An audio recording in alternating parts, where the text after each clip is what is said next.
There is an attitude that can derail almost everything. I'd like to help you spot it ahead of time. Welcome to the podcast. Here's your host, Craig T. Owens. The attitude that I'm talking about, quite simply, is arrogance. You probably know what I mean.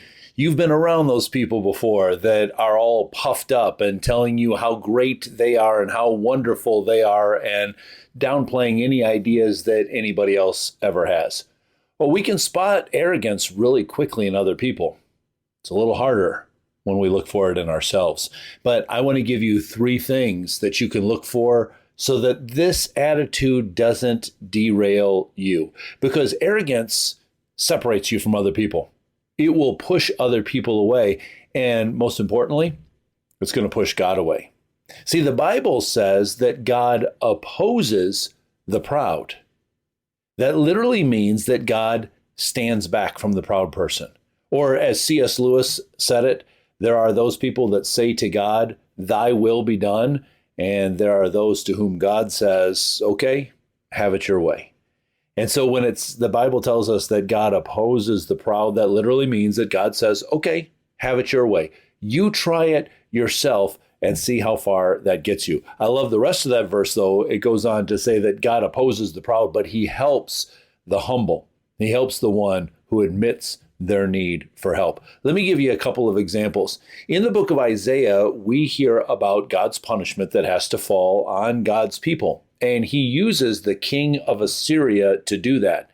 But then he calls out the king of Assyria, and listen to what he says. He quotes him here. The king of Assyria boasts, "By my own powerful arm, I have done this. With my own shrewd wisdom, I planned it. I have broken down the defenses of nations and carried off their treasures. I have knocked down their kings like a bull." No, that's what the king of Assyria is saying. But God is saying, you were only able to do that because I helped you. Now, did you hear in that verse, the 3 things that will derail us? Let me see if I can give it to you in a different way, and maybe you'll hear it here. Jesus tells a story in Luke's gospel about a man who was rather successful as a farmer, as an agriculturist. He planted his crops, and his crops came in well. And it says this, he thought to himself, "What shall I do? I have no place to store my crops." Then he said, "This is what I'll do. I'll tear down my barns and build bigger ones, and then I'll be able to store all my grain and my goods. And I'll say to myself, you have plenty of good things laid up for many years. Take life easy, eat, drink, and be merry." Did you hear the 3 things in there? Let me read the follow-up here, and maybe you can hear it again. So back to Isaiah, God responds this way. Can the axe boast greater power than the one who uses it? Is the saw greater than the one who saws? Can a rod strike unless a hand moves it? Can a wooden cane walk by itself? You hear what's coming out here? That king of Assyria said, "I did all of this. It was my wisdom that I came up with the plans." Let me take you back to Luke's gospel again, and let me emphasize this. He thought to himself.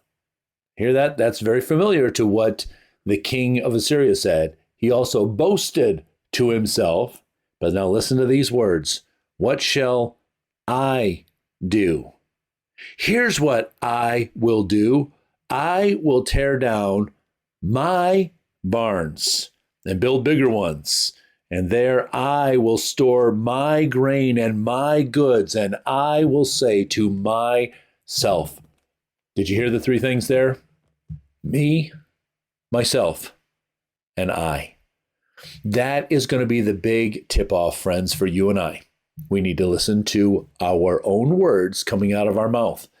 And if we start hearing ourselves say, I, me, myself, more than we say we, or God, or a friend, then that is going to be a pretty good indication that arrogance has begun to build up in our hearts, that we've begun to think we accomplished all the things we've accomplished on our own without anyone's help. That arrogant attitude will push people away from you.